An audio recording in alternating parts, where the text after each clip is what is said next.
গ্ৰেপ্তাৰ কৰিছে আৰু উল্লেখযোগ্য যে উৰুকাৰ নিশা খুন্দিয়াই হত্যা কৰা হৈছিল নাগামিজৰ কমৰত ভূপেন্দৰ সিঙক। তাৰ পিছতে সমগ্ৰ ঘটনাৰ সন্দৰ্ভত তদন্ত আৰম্ভ কৰা হৈছিল আৰু আজি কিছুদিন পূৰ্বে তিয়কৰ পৰা আটক কৰা হৈছিল এজনক। আৰু আজি যিহেতু ইনোভা গাড়ীখন উদ্ধাৰ কৰা হৈছে, গীতানগৰত লুকুৱাই থোৱা হৈছিল গাড়ীখন। গীতানগৰৰ লুকুৱাই থোৱা গাড়ীখন ইতিমধ্যে আৰক্ষীয়ে জব্দ কৰিছে। লগতে আন এজন লোকক আৰক্ষীয়ে উদ্ধাৰ কৰিছে। তেওঁক ইতিমধ্যে আটক কৰাৰ পিছতে আৰক্ষীয়ে সোধাপোছা অব্যাহত ৰাখিছে, কিয়নো উৰুকাৰ নিশা সেই নৃশংস ঘটনা সংঘটিত হৈছিল।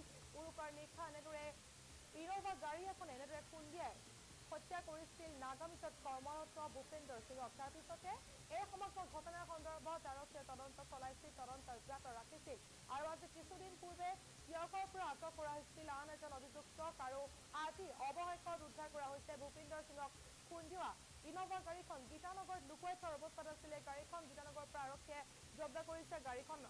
ইনোভাখনৰ নম্বৰ হৈছে AS01 AM 7695। ইনোভাখনৰ চালকজনক আৰক্ষীয়ে গ্ৰেপ্তাৰ কৰিছে। লগতে ইতিমধ্যে তেওঁক সোধাপোছা অব্যাহত ৰাখিছে এই সমগ্ৰ ঘটনাৰ সন্দৰ্ভত।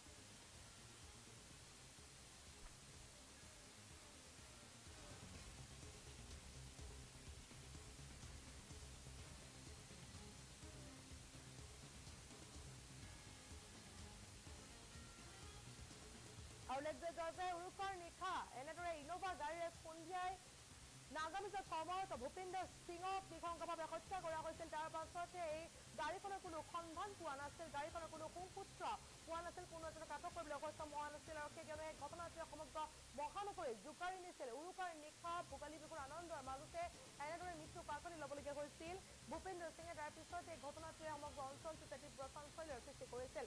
আৰু অৱশেষত অতি কিছুদিন পূৰ্বে তিয়কৰ পৰা আন এজন অভিযুক্তক গ্ৰেপ্তাৰ কৰা হৈছিল আৰু তেওঁক জেৰা চলোৱা হৈছিল। আৰু আজি অৱশেষত আৰক্ষীৰ অনুসন্ধান সফল হ'ল। আৰক্ষী অনুসন্ধানত পোহৰলৈ আহিল এই তথ্য। ইনোভাখন ইতিমধ্যে জব্দ কৰিছে গীতানগৰৰ পৰা। গীতানগৰত লুকুৱাই থোৱাৰ অৱস্থাত এই গাড়ীখন উদ্ধাৰ কৰিবলৈ সক্ষম হৈছে। লগতে গাড়ীৰ চালকজনকো আৰক্ষীয়ে আটক কৰিছে আৰু আটক কৰাৰ পিছতে ইতিমধ্যে চালকজনক সোধাপোছা অব্যাহত ৰাখিছে মহানগৰী আৰক্ষীয়ে।